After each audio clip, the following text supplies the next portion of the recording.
Hello दोस्तों, तो आज के क्लास में हम लोग देखेंगे डेंगू फीवर को। डेंगू फीवर का दूसरा नाम हेमरेजिक फीवर और बोन ब्रेक फीवर भी होता है।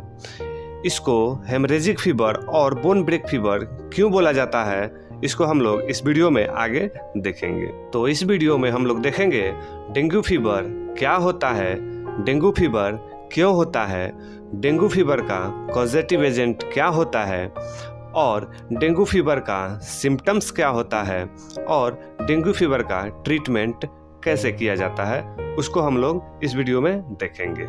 डेंगू फीवर एक वेक्टर बॉर्न डिजीज है जिसका कॉजेटिव एजेंट डेंगू वायरस होता है और इसका causative vectors female Culex mosquito होता है जिससे कि यह ट्रांसमिट होता है। अब हम लोग डेंगू वायरस के ट्रांसमिशन को देखेंगे, यानी कि डेंगू वायरस एक व्यक्ति से दूसरे व्यक्ति में कैसे होता है। जैसे कि डेंगू एक वेक्टर बॉर्न डिजीज होता है। अब वेक्टर बॉर्न डिजीज क्या होता है? वेक्टर बॉर्न डिजीज वैसा डिजीज होता है जिसमें डिजीज या कॉजेटिव एजेंट का ट्रांसमिशन किसी न किसी वेक्टर के थ्रू होता है, उसको वेक्टर बॉर्न डिजीज कहा जाता है। जैसे कि डेंगू का ट्रांसमिशन फीमेल क्यूलेक्स या एडिस एजिप्टी के द्वारा होता है।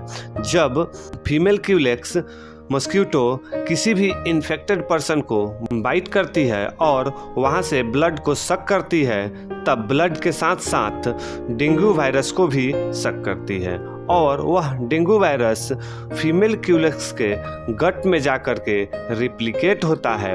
अब वह मॉस्किटो भी डेंगू का वेक्टर हो गई जो कि अगले व्यक्ति को ट्रांसमिट करने के लिए तैयार है। अब वह मॉस्किटो किसी भी नॉर्मल इंसान को बाइट करेगी तब उसमें वह वायरस का ट्रांसमिशन कर देती है। अब वह नॉर्मल पर्सन भी डेंगू वायरस से इन्फेक्टेड हो जाएगा।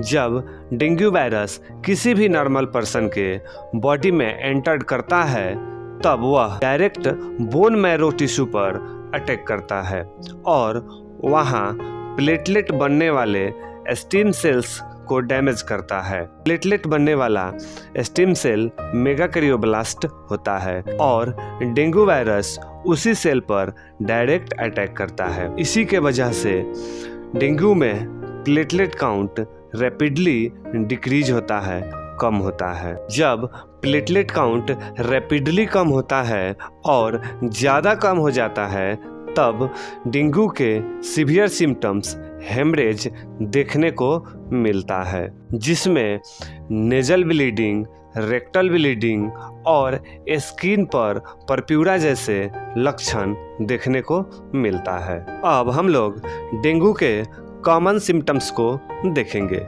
डेंगू में हाई ग्रेड फीवर के साथ साथ weakness, vomiting, headache, joint pain और कुछ जीआईटी के सिम्टम्स भी देखने को मिलता है। इसी सिम्टम्स के आधार पर हम डेंगू का कंफर्म डायग्नोसिस नहीं कर सकते, तो इसके लिए कुछ लैब टेस्ट कंफर्मेशन के लिए किया जाता है, जैसे कि dengue ELISA for NS1 antigen and IgM और IgG।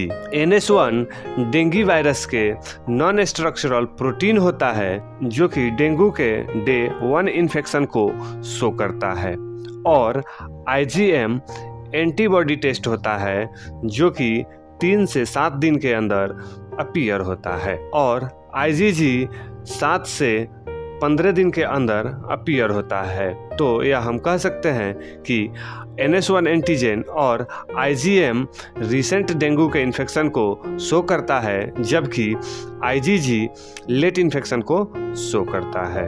आज के क्लास में इतना ही, फिर मिलेंगे एक अगले क्लास में न्यू टॉपिक के साथ। तब तक के लिए धन्यवाद।